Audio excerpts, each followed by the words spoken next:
आज आइए हम परमेश्वर की व्यवस्था और न्याय शीर्षक उपदेश के तहत एक साथ परमेश्वर के वचन का अध्ययन करें। हम अनिर्णित कैदी हैं जो स्वर्ग में अंतिम न्याय की प्रतीक्षा कर रहे हैं। यह अंतिम न्याय कब किया जाएगा? इब्रानियों अध्याय 9 वचन 27 के अनुसार यह लिखा है, और जैसे मनुष्यों के लिए एक बार मरना और उसके बाद क्या होगा, न्याय का होना नियुक्त है।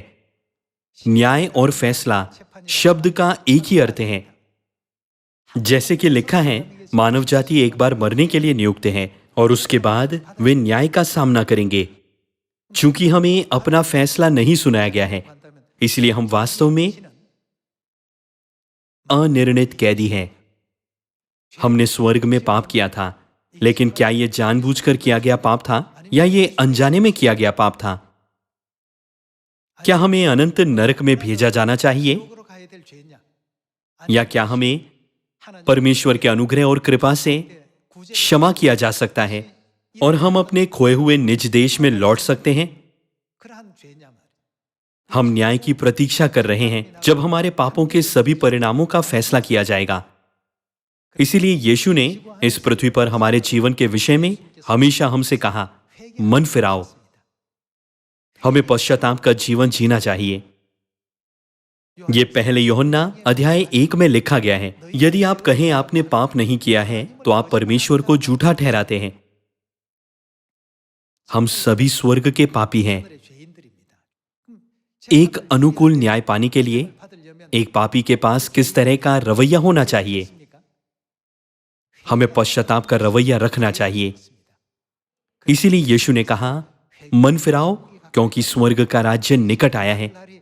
आपको हमेशा पश्चाताप का जीवन जीना चाहिए, क्योंकि आपके फैसले का दिन निकट है। क्या पश्चाताप सबसे बुनियादी शिक्षा नहीं है जिसका यीशु ने मानव जाति को प्रचार किया? हम स्वर्गदूत हैं जिन्होंने स्वर्ग में पाप किया था। मरने के बाद हम न्याय के परिणाम के आधार पर या तो स्वर्ग जाएंगे या नरक। हमें इस बात को ध्यान में रखना चाहिए। क्या न्याय उन पापियों के खिलाफ किया गया फैसला नहीं है जिन्होंने अपराध किया है? जब हम बाइबल देखते हैं तो हम परमेश्वर की आज्ञाओं, व्यवस्थाओं, विधियों और नियमों जैसे कई वचन पा सकते हैं। बाइबल में इन शब्दों का इतनी बार उपयोग क्यों किया गया है? साथ ही न्याय शब्द का प्रयोग कई बार किया गया है। इसके अलावा परमेश्वर समझाते हैं कि हम पापी हैं। ये शर्तें सभी कानूनी अभिव्यक्तियां हैं। इसीलिए आज आइए हम परमेश्वर की व्यवस्था और न्याय शीर्षक के तहत इस मामले पर विचार करें। हमें इस युग में परमेश्वर की व्यवस्थाओं, विधियों और नियमों का पालन क्यों करना चाहिए? सबत का दिन सही है, रविवार की आराधना गलत है। हमारे लिए यह जानना बहुत जरूरी है कि क्या सही है और क्या गलत। लेकिन हमें यह समझना चाहिए कि नई वाचा की सभी व्यवस्थाओं और विधियों में हम परमेश्वर की महान कृपा और अनुग्रह को पा सकते हैं, जो उन पापियों के सभी पापों को मिटा देता है जो न्याय पाने की प्रतीक्षा कर रहे हैं। बाइबल के द्वारा परमेश्वर हमें उन सभी आत्मिक यादों के बारे में जागृत करते हैं जिन्हें हमने खो दिया है। परमेश्वर ने हमें पवित्र आत्मा के युग में नई वाचा के सत्य की व्यवस्था दी है। हमारे लिए परमेश्वर के पास आने और उनका अनुग्रह और दया प्राप्त करने का ये अंतिम अवसर है। जो लोग इस आत्मिक सिद्धांत को नहीं समझते, वे अक्सर कहते हैं केवल भावनात्मक रूप से कमजोर लोग ही परमेश्वर पर विश्वास करते हैं। उन्होंने किसी प्रकार का आराम पाने के लिए इसे एक धर्म कहते हुए एक भ्रम और काल्पनिक विश्वास पैदा किया है। भजन संहिता की पुस्तक के लेखक ने इन लोगों के बारे में क्या कहा? मूढ़ कहता है कोई परमेश्वर है ही नहीं। सचमुच वे मूर्ख लोग हैं। परमेश्वर ने कहा, सारी मानव जाति को नई वाचा की व्यवस्था और वो सब सिखाओ जिसकी आज्ञा मैंने तुम्हें दी है। परमेश्वर ने हमें यह आज्ञा दी है, क्योंकि जो लोग इस व्यवस्था का पालन करते हैं उन्हें पश्चाताप करने वालों के रूप में परमेश्वर द्वारा स्वीकृत किया जाएगा। न्याय के दिन पर यह व्यवस्था परमेश्वर के न्याय करने के लिए अंतिम मानदंड है। तुमने पश्चाताप किया है, तुमने पश्चाताप नहीं किया है। आइए हम प्रकाशित वाक्य अध्याय 20 आयत 12 पर जाएं।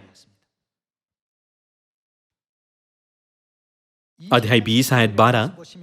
फिर मैंने छोटे बड़े सब मरे हुओं को, जैसे मनुष्यों के लिए एक बार मरना और उसके बाद न्याय का होना नियुक्त है ना?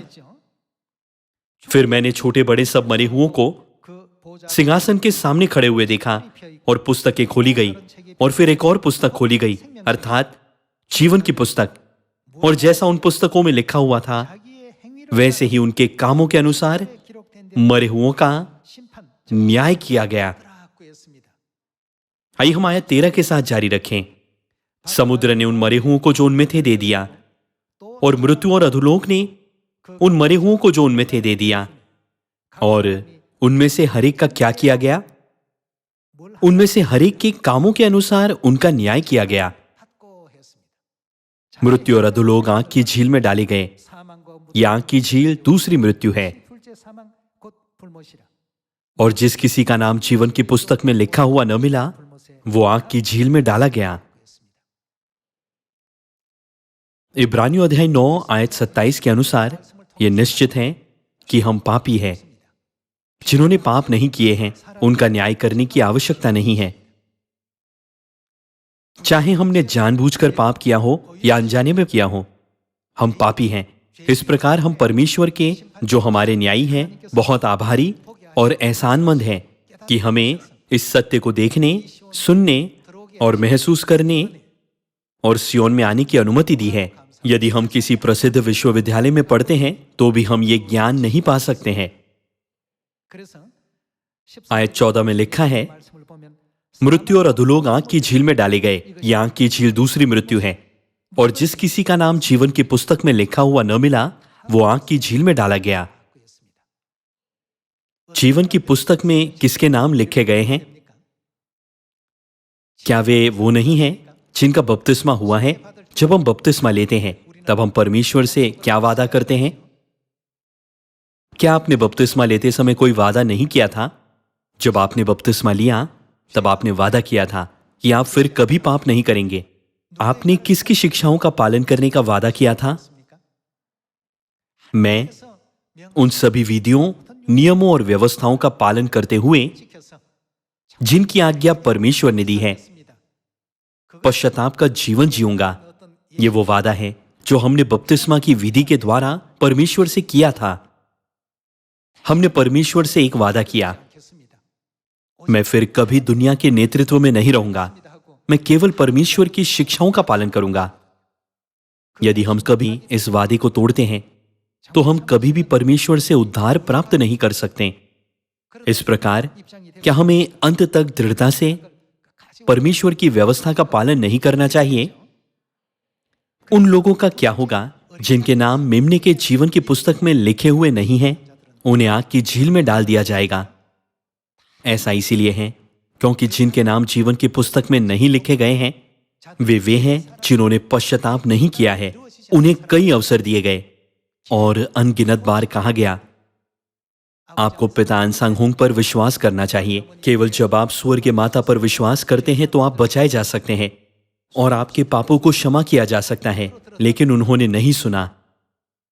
नई वाचा की व्यवस्था में हमारे सभी पापों और अपराधों को पूरी तरह से मिटाने की प्रतिज्ञा शामिल है। आइए हम यिर्मयाह अध्याय 31 आयत 31 पर जाकर इसकी पुष्टि करें। अध्याय 31 आयत 31। फिर यहोवा की ये भी वाणी है, सुन, ऐसे दिन आने वाले हैं जब मैं इस्राएल और यहूदा के घरानों से नई वाचा बांधूंगा। वो उस वाचा के समान न होगी जो मैंने उनके पुरखाओं से उस समय बांधी थी, जब मैं उनका हाथ पकड़कर उन्हें मिस्र देश से निकाल लाया। क्योंकि यद्यपि मैं उनका पति था, तो भी उन्होंने मेरी वो वाचा तोड़ डाली। परंतु जो वाचा मैं उन दिनों के बाद इस्राएल के घराने से बांधूंगा, वो ये है, मैं अपनी व्यवस्था उनके मन में समवाऊंगा। परमेश्वर ने अपनी व्यवस्था पर बहुत जोर दिया है। व्यवस्था, पापी, न्याय और न्यायी, सभी लोगों, ये सभी हमसे संबंधित हैं। अदालत प्रणाली हमारे साथ करीब से जुड़ी हुई है, लेकिन सारी मानव जाति इस तथ्य को भूल गई है। चूंकि वे इस सिद्धांत को नहीं जानते, तो क्या परमेश्वर ने हमें उन्हें प्रबुद्ध करने का निर्देश नहीं दिया? जाओ और उन्हें शीघ्रता से प्रबुद्ध करो। आप स्वर्गदूत हैं जिन्होंने स्वर्ग में पाप किया और इस पृथ्वी पर निकाल दिए गए। आपको नई वाचा की व्यवस्था के द्वारा पश्चाताप करना चाहिए और पश्चाताप का जीवन जीना चाहिए। तभी आप अपने स्वर्गीय घर लौट सकते हैं। यदि आप पश्चाताप नहीं करते, तो आप सदा सर्वदा के लिए नरक की आग में तड़पते रहेंगे। इसी कारण से हम आपके पास सुसमाचार सुनाने के लिए आए हैं। एक बार जब आप नई वाचा के सत्य के सुसमाचार को स्वीकार कर लेते हैं, तो आप अपने खोए हुए अनंत स्वर्गीय घर में लौटने में सक्षम होंगे। सभी लोगों, इससे अच्छी खबर और क्या हो सकती है? इसलिए परमेश्वर ने हमें नई वाचा देने का वादा किया है। आयत 33 में यह कहता है, परंतु जो वाचा मैं उन दिनों के बाद इजराइल के घराने से बांधूंगा, वो ये है, मैं अपनी व्यवस्था उनके मन में समवाऊंगा और उसे उनके हृदय पर लिखूंगा, और मैं उनका परमेश्वर ठहरूंगा और वे मेरी प्रजा ठहरेंगे। यहोवा की ये वाणी है। तब उन्हें फिर एक दूसरे से यह न कहना पड़ेगा कि यहोवा को जानो, क्योंकि यहोवा की यह वाणी है, छोटे से लेकर बड़े तक सबके सब मेरा ज्ञान रखेंगे। क्योंकि मैं क्या करूंगा? मैं उनका अधर्म क्षमा करूंगा। यह सबसे खुशी की खबर है। यहां तक कि जब न्याय का दिन आता है, यदि आप पहले से ही पापों की क्षमा की प्रतिज्ञा प्राप्त कर चुके हैं, तो क्या आप न्याय के दिन से डरेंगे? जब न्याय का दिन आएगा, तब हम बिल्कुल भी नहीं डरेंगे। ऐसा इसीलिए है क्योंकि हमने ये प्रतिज्ञा प्राप्त की है कि परमेश्वर सब कुछ क्षमा कर देंगे। न्याय के दिन पर न्यायाधीश हमें बुलाएंगे और हमारे सभी पापों को दूर करेंगे। हमारे सभी पापों को शुद्ध किया जाएगा और बर्फ और ऊन के समान श्वेत किया जाएगा। इसीलिए बाइबल में यह लिखा है, क्योंकि मैं उनका अधर्म क्षमा करूंगा और उनका पाप फिर स्मरण न करूंगा। सभी लोगों, यदि इन शिक्षाओं का हमसे कोई लेना देना नहीं है, तो उनके बारे में जानने की कोई आवश्यकता नहीं है ना? हमने स्वर्ग के राज्य में अक्षम्य पाप किए। तब अक्षम्य पाप क्या है जो हमने स्वर्ग में किए?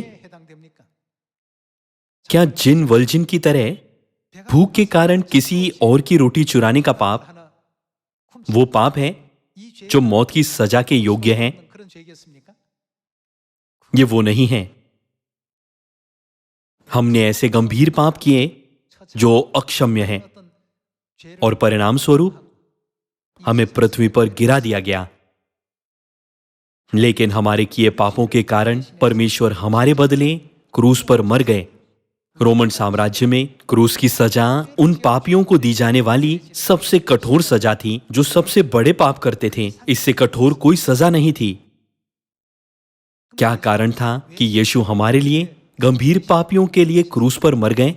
यीशु ने कोई पाप नहीं किया था। उन्हें क्रूस पर लटकाए जाने का कोई कारण नहीं था। फिर भी मसीह को वो सजा दी गई जो उन पापियों के लिए थी जिन्होंने सबसे अक्षम्य पाप किए थे। क्या मसीह का क्रूस पर चढ़ाया जाना यह नहीं दिखाता कि हमारे पाप कितने गंभीर थे? मसीह को हमारे पापों के लिए क्रूस पर चढ़ाया गया था। इसका एक प्रतीकात्मक अर्थ है।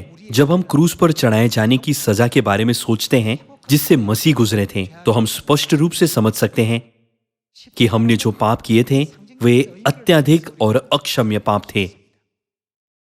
स्वर्गीय संतानों को उन हजारों अनुग्रहों को कभी नहीं भूलना चाहिए जो परमेश्वर ने हमें बचाने के लिए इस पृथ्वी पर आकर हम पर उंडेले।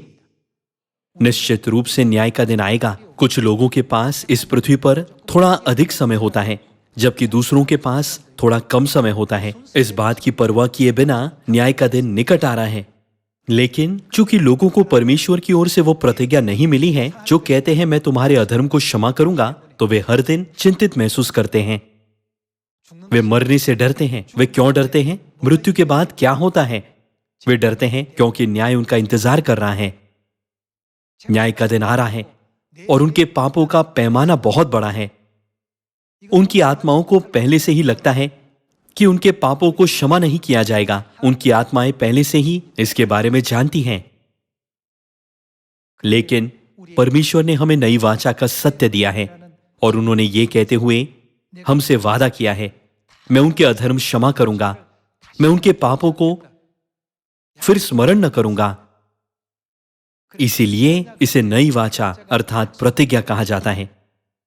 परमेश्वर ने हमसे एक प्रतिज्ञा की है। न्यायी जो हमारे परमेश्वर हैं कहेंगे, मैं तुम्हारे पापों को फिर स्मरण न करूंगा। सभी लोगों, भले ही हम लगातार बाइबल का अध्ययन करते हैं, यदि हम परमेश्वर की गहरी इच्छा को नहीं समझते हैं तो हम नई वाचा के सत्य को आसानी से त्यागने की मूर्खता करेंगे। हमें इस सिद्धांत को जानना चाहिए और लगातार खुद से पूछना चाहिए, हम मूल रूप से कहां से आए थे और इस जीवन के बाद हम कहां जाएंगे। हम इस पृथ्वी पर पैदा हुए हैं और जब हम मर जाते हैं तो हमारे शरीर मिट्टी में मिल जाते हैं, लेकिन यह हमारे जीवन का अंत नहीं है।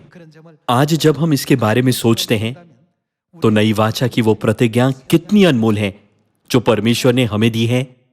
एलोहिम परमेश्वर ने हमें हमारी सभी यादों को याद दिलाया है जिन्हें भुला दिया गया था। उन्होंने नई वाचा की अनुग्रहपूर्ण व्यवस्थाओं, नियमों और विधियों के अधीन रहने के लिए हमारा नेतृत्व किया। पिता परमेश्वर और माता परमेश्वर के अनुग्रह के लिए आभार हर दिन उमड़ना चाहिए, है ना? इसीलिए यदि हम परमेश्वर द्वारा दिए गई व्यवस्थाओं, विधियों और नियमों का उल्लंघन करते हैं तो निश्चित रूप से हम पर विपत्तियां आएगी।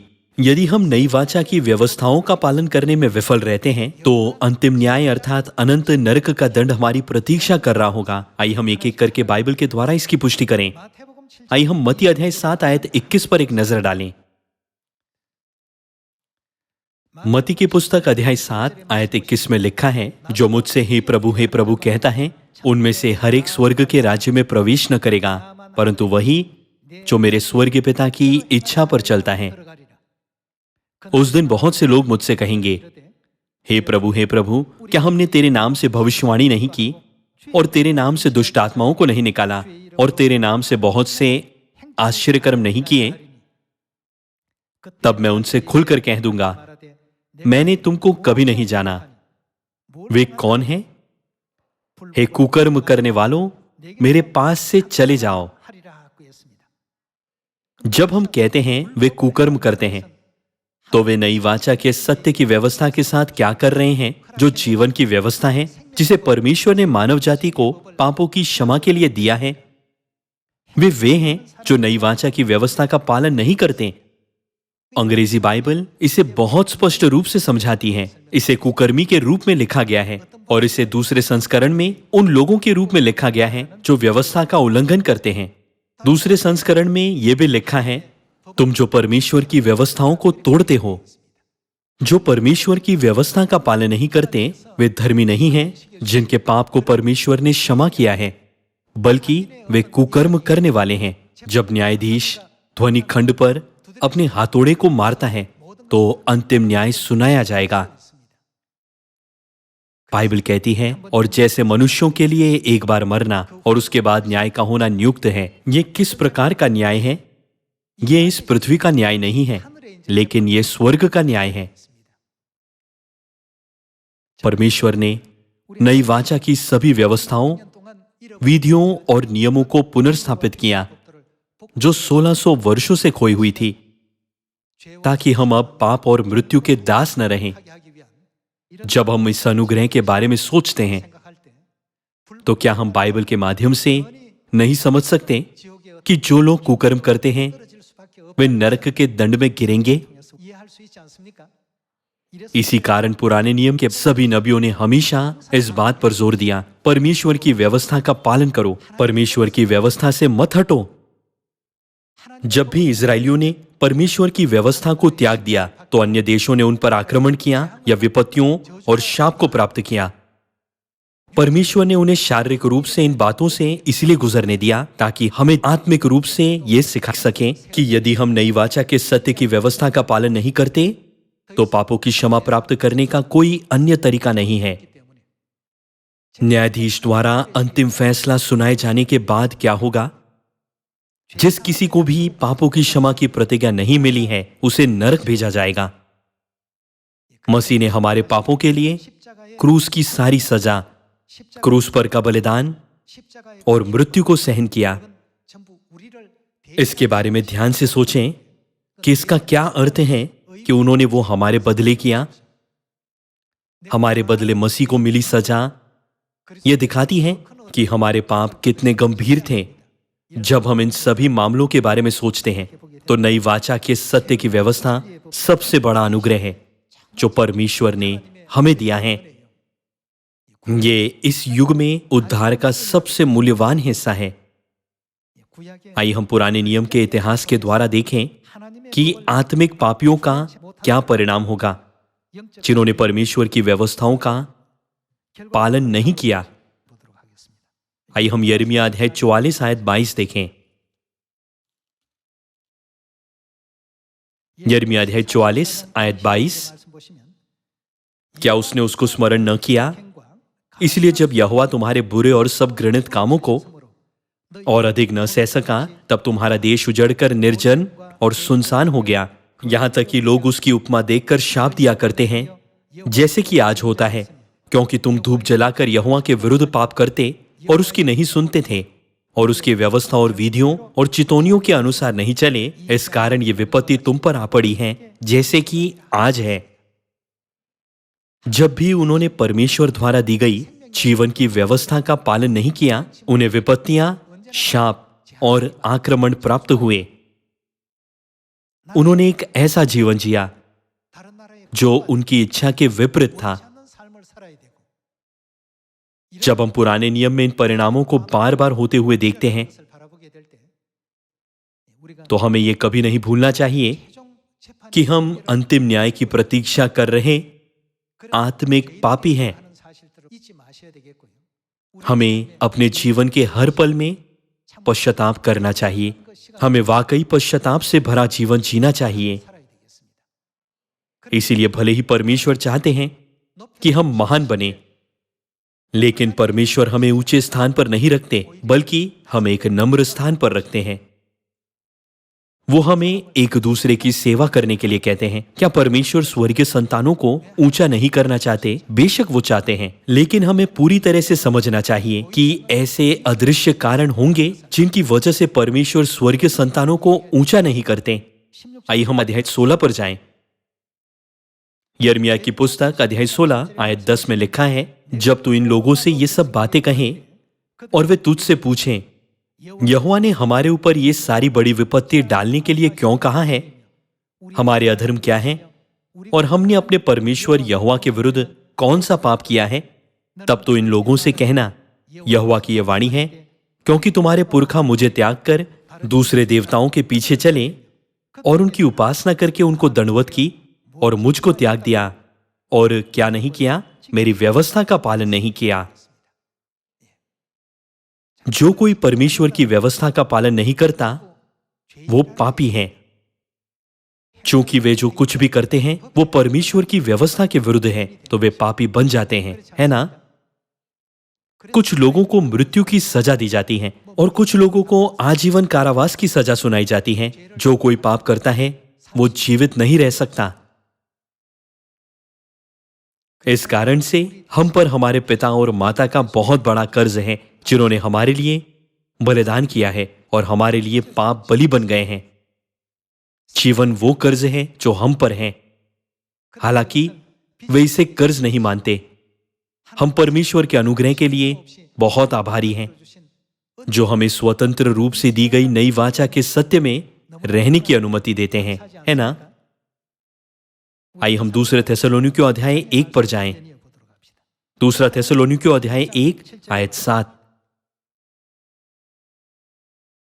और तुम्हें जो क्लेश पाते हो हमारे साथ चैन दे, उस समय जबकि प्रभु यीशु अपने सामर्थी दूतों के साथ धधकती हुई आग में स्वर्ग से प्रकट होगा, और जो परमेश्वर को नहीं पहचानते और हमारे प्रभु यीशु के सुसमाचार को नहीं मानते उनसे पलटा लेगा।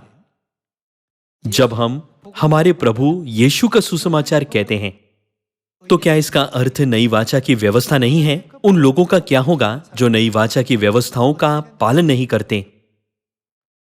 परमेश्वर ने दुनिया के सभी लोगों को नई वाचा के द्वारा पश्चाताप करने और पापों की क्षमा प्राप्त करने का अवसर दिया है, लेकिन लोग इस अवसर को अस्वीकार करते हैं, परमेश्वर की व्यवस्था से दूर हो जाते हैं और सुसमाचार का पालन नहीं करते। उनका अंतिम परिणाम क्या होगा? परमेश्वर हमें हमारे होठों से इस अंतिम अवसर का प्रचार करने की अनुमति दे रहे हैं। इस दुनिया के सभी लोगों से कह रहे हैं कि यदि हम इस युग में पश्चाताप नहीं करते तो कोई और अवसर नहीं होगा।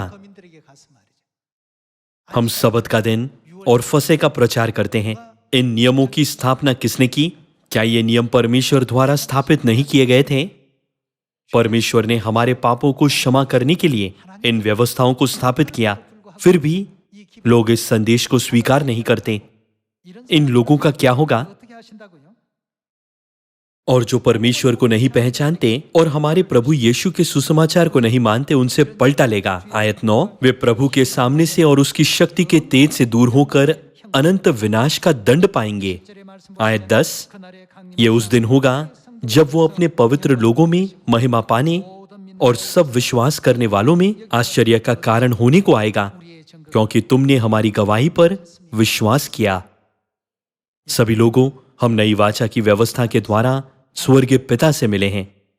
हम नई यरूशलेम स्वर्गीय माता से भी मिले हैं, जिन्होंने नई वाचा की व्यवस्थाओं, नियमों और विधियों की घोषणा की, और हमने पिता और माता की शिक्षाओं के द्वारा अनंत स्वर्ग के राज्य में लौटने का आशीषित मार्ग पाया है। यदि हम पूरी तरह से समझते हैं और महसूस करते हैं कि हम पापी हैं, तो हम कभी भी अपने भाई और बहनों से घृणा नहीं करेंगे। यदि परमेश्वर ने हमसे प्रेम नहीं किया होता तो हमें इस तरह का अनुग्रह देने की कोई आवश्यकता नहीं होती। हम सभी के अंदर परमेश्वर का डीएनए है। जैसे परमेश्वर प्रेम है, वैसे ही हमें प्रेम होना चाहिए, हमें प्रेम बनना चाहिए। सभी स्वर्गीय संतानों को हमेशा एक दूसरे का ख्याल रखना चाहिए, एक दूसरे का समर्थन करना चाहिए और एक दूसरे को प्रोत्साहित करना चाहिए। भले ही हमें थोड़ी असुविधा हो, लेकिन हमें सियोन के परिवार के सदस्यों के साथ अनुग्रह और प्रेम साझा करना चाहिए। हमें अपनी आत्मिक स्थिति जानने की जरूरत है। हमें पापियों के रूप में अपनी स्थिति जानने की जरूरत है। परमेश्वर हमारे द्वारा अतीत में किए गए सभी पापों और अपराधों को और याद नहीं रखेंगे। उन्होंने उन सभी को रिकॉर्ड से हटा दिया है। उन्होंने हमारे सभी पापों को गायब कर दिया है। जब वो हमारे सभी पापों को हटाते हैं और हमें आत्मिक रूप से आम लोग बनाते हैं, तो आपको कैसा लगेगा? हमें वास्तव में हालेलुया की जयकार लगानी चाहिए। वो बहुत ही खुशी का दिन होगा। परमेश्वर ने हमें पश्चाताप का जीवन जीना सिखाया है। पश्चाताप नई वाचा के सभी सत्य में निहित है। पश्चाताप परमेश्वर की सबत की व्यवस्था और परमेश्वर की फसह की व्यवस्था में निहित है। परमेश्वर ने नई वाचा के सत्य की स्थापना की, जिसमें पश्चाताप का अर्थ निहित है। इसीलिए वो कहते हैं, उन्हें नई वाचा के सत्य के सुसमाचार का पालन करना सिखाओ। मुझे आशा है कि हम सभी इस सत्य को मानने के लिए दूसरों का मार्गदर्शन करने की पूरी कोशिश करेंगे, ताकि हम एक साथ स्वर्ग के राज्य में प्रवेश कर सकें। इसके द्वारा मैं इस उपदेश को समाप्त करना चाहूंगा। आपका बहुत बहुत धन्यवाद।